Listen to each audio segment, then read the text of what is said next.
नाज़रीन किराम, आप देख रहे हैं नासरी मीडिया यूट्यूब चैनल। जो साथी इस चैनल पर नए हैं वो चैनल को सब्सक्राइब करके बेल आइकन ज़रूर दबाएं।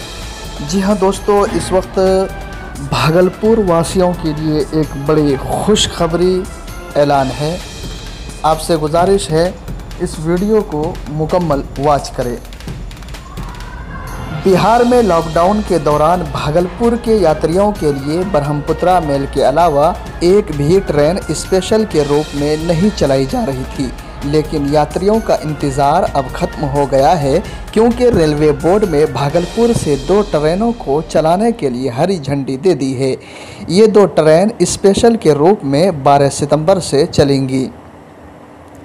इन ट्रेनों का नाम में पहला नाम विक्रमशिला एक्सप्रेस है, जिसका ट्रेन नंबर 23, 67, 68 और दूसरा ट्रेन अगरतला साप्ताहिक एक्सप्रेस यानी 56, 26, 25 है।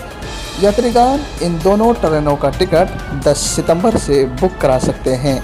बता दें कि ये स्पेशल अपने पूर्व निर्धारित समय एवं रूट पर दौड़ेगी।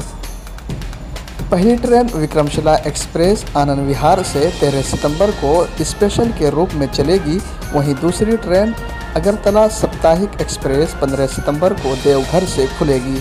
इन दोनों ट्रेनों का परिचालन शुरू होने से भागलपुर ज़िले के अलावा बांका, मुंगेर, लखीसराय इन ज़िलों के यात्रियों को भारी राहत मिलेगी। कल ही विक्रमशिला एक्सप्रेस का पावर रैक हावड़ा से भागलपुर पहुंच चुका है। बता दें कि विक्रमशिला एक्सप्रेस का रूट कुछ इस प्रकार के है। भागलपुर से चलने के बाद सुल्तानगंज, बरियारपुर, जमालपुर, धरारा, अभयपुर, कजरा, क्योल, लखीसराय, मोकामा, बाढ़, बख्तियारपुर, पटना साहिब, पटना जंक्शन के बाद पंडित दीनदयाल जंक्शन, कानपुर सेंट्रल और उसके बाद आनंद विहार टर्मिनल को पहुंचेगी।